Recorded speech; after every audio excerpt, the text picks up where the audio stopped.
You have probably heard of Singulair. It has been prescribed tens of millions of times for allergies and asthma, but the drug can trigger dangerous side effects. And we're investigating claims the manufacturer had evidence the drug could affect the brain decades ago, before the drug even went to market. Mommy, help! I want to die! Desperate cries from an 8-year-old boy. I hate myself! I just want to die right now! Help me, Mom! I want to die! Tics, No, no, no, no, no, no, no! depression, and aggression. I will kill all of you! Suicides.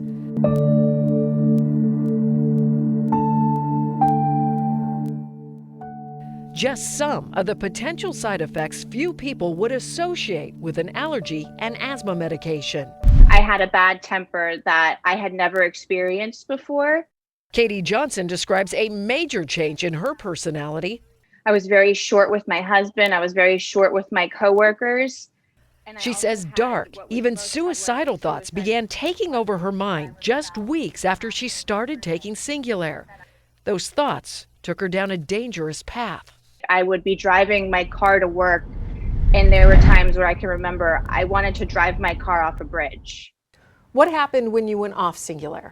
It was like a switch went off, and immediately I was back to my normal self. For Katie, side effects were a short episode, but for others, these little pills are behind a traumatic and confusing journey. What warnings were you given when you were given the drug? I don't think any, just take at bedtime. Singulair was prescribed to Cami Pawnee's son, Tyson, when the outgoing little 5-year-old who loved being a big brother began suffering from allergies. He was having trouble breathing at night. I would hear him wheezing. The Singulair helped. Yes, he was able to go outside and run and play again. She says at first it was like a wonder drug, but after more than a year of taking the medication, subtle changes started.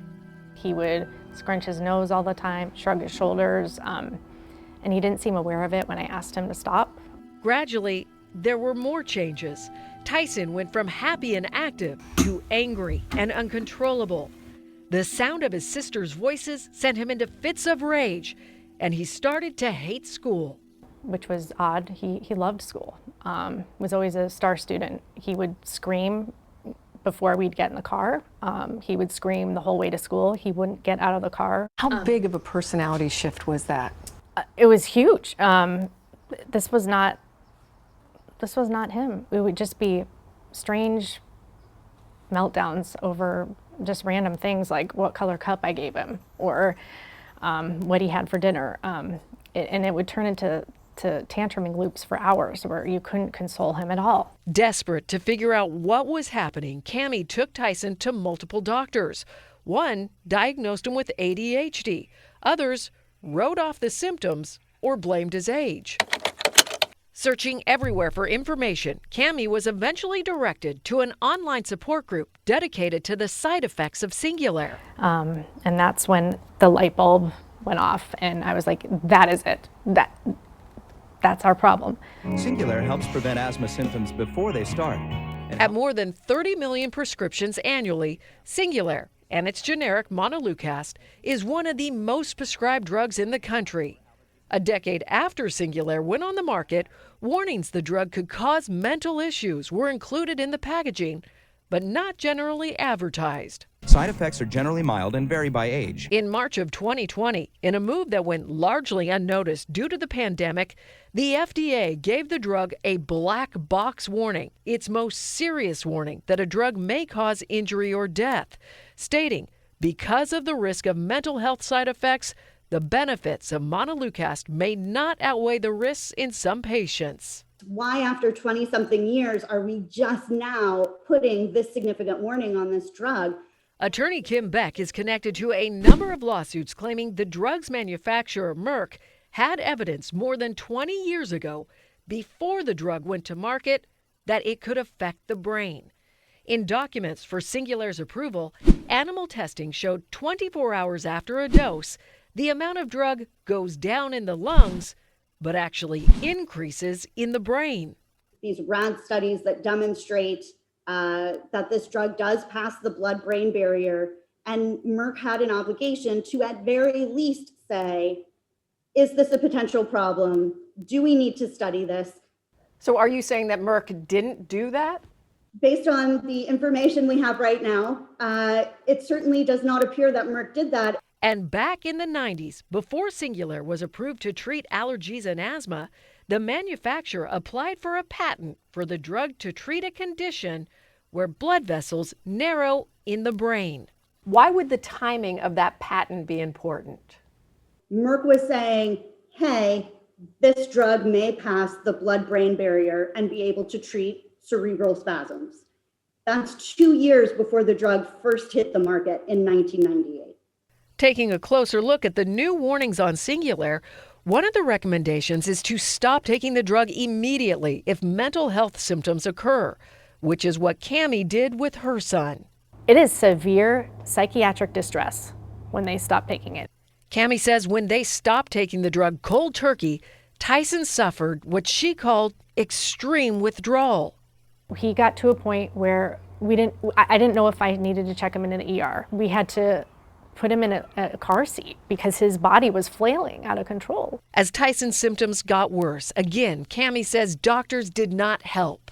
I had a doctor laugh at me. When I brought him in, he was screaming. This was probably about a week or two after stopping. She dismissed me completely, just laughed at me, said that medication couldn't cause this. We wanted to ask Merck if they've studied the effects of suddenly stopping the medication, but the company declined our request for an interview. The FDA told us evidence was not strong enough to recommend tapering off the dose. But reading through documents, we found the FDA investigated just 17 reports of withdrawal, even though the agency was told hundreds of people in a Facebook group reported suffering withdrawal symptoms. Most were children. You have the box warning that says stop taking immediately if the symptoms develop, and then you have Singulair users who say they went through withdrawals when they stopped using the medicine. Now, those are conflicting messages for people. Right. You know, I think it is really, it's case by case. I think what's important to remember is to always, of course, include your provider or your physician in these decisions. An expert on addiction and mental health, Dr. Erin Wilson says doctors should monitor any medication changes because side effects can be mistaken for other serious conditions. So if a medication is causing significant depression and anxiety, and we're over here like, hey, let's put an antidepressant on there, let's try to treat that anxiety, you end up kind of chasing your tail. And then maybe you get side effects from your antidepressant, and then you end up in this just huge kind of feedback loop. Wait, let me get up first. For Tyson, withdrawal was difficult, but the results astounding. You can see the change in his handwriting. This was just a few months after going off the medication. When I was talking to your mom, do you remember the time that we were talking about? When I went crazy? Tell me what you remember. I remember me flipping out a lot, just not having control over myself. Does that seem like you? No. Okay, perfect. Tyson is now 9 years old, happy, active, and social. He says he could not have done things like ride a horse when he was on Singulair. Anger and a lack of self-control would have made him want to hurt himself or the horse. But those feelings are gone. How would you say you are now? Now I'm better. I'm myself. I've got control of myself. That has to be a big relief for you. Yeah, it is. Cammie now helps run the Facebook group dedicated to raising awareness on the effects of Singulair. The group that she says gave her not just information, but hope. It was keeping me up at night knowing there's other families going through the same thing. Hi. You're not alone, and they're going to be back. You'll see that sparkle in their eye again. We want to emphasize, never stop taking a medication based on what you see in a news story. Talk to your doctor. And according to the FDA, there are a number of safe and effective alternatives, and Singulair should only be used if other medications don't work. We do have a lot more information for you right now. You'll find it on our website, azfamily.com. Chris Pickle, Arizona's Family.